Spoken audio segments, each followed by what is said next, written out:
I want you to imagine with me for 1 minute. Imagine you're driving down the highway, it's 70 miles per hour. The two cars in front of you collide. One goes into the ditch and flips over 3 times, coming to rest. As you're sitting in your car, I want you to imagine what you're feeling. Your heart rate elevates, you begin to sweat, your brain is screaming danger. Now I want you to imagine that feeling never going away, all day, every day. This is what happens when we're introduced to trauma. My name is Brett Laxon, and today we will discuss how trauma rewires your brain, emotions, your memory, and affects your decision making. Through connecting emotions with biology, one can gain a better understanding of what happens in their brain when they encounter trauma. First, trauma triggers a response called fight, flight, or freeze. When I began working in the fire service, I experienced this sensation on all my first calls. My first fire, my first full arrest, my first car accident. And if I'm totally honest, I just wanted to run. I was in the flight response. So what was happening in my brain at that point? We are so complexly and wonderfully made. We have a built-in alarm system.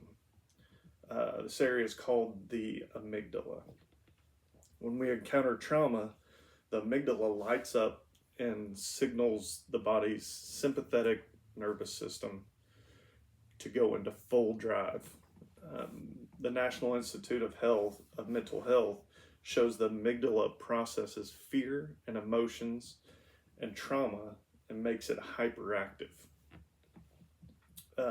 This means that you might feel anxious or jumpy even in a safe situation, as if your brain's stuck in that fight, flight, or flee mode. Next, trauma triggers the survival response in your brain.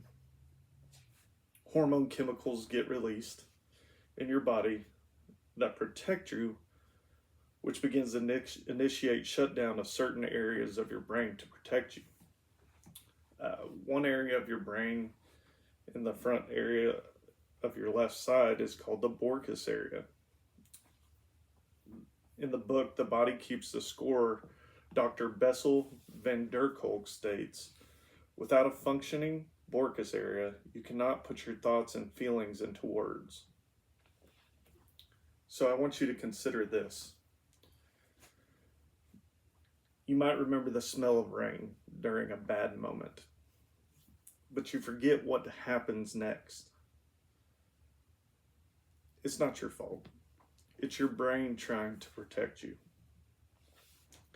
Finally, the ability to make decisions and think straight are compromised.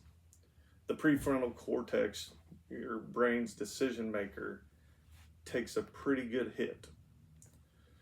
Trauma can weaken this area, making it harder to control impulses and plan ahead. When this area of your brain falters, everyday choices like resisting food, sleeping, staying calm, it all becomes an absolute battle.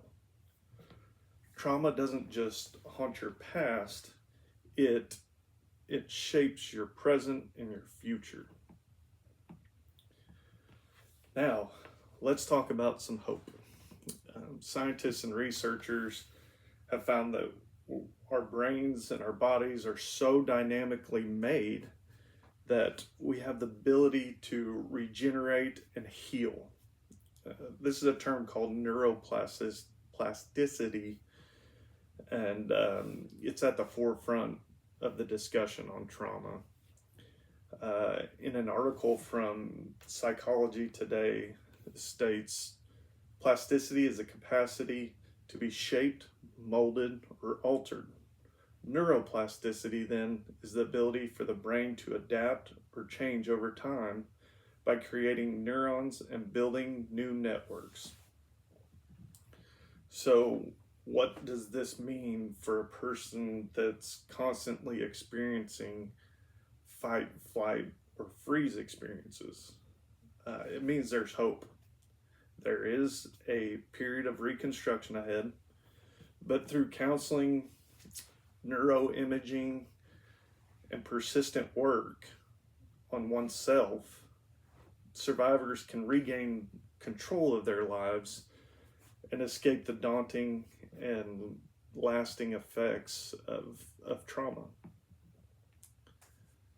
It's important to note that trauma doesn't just bruise your brain, it rewires your brain. It amps up fear, it scrambles memories, and it clouds your decisions. According to Dr.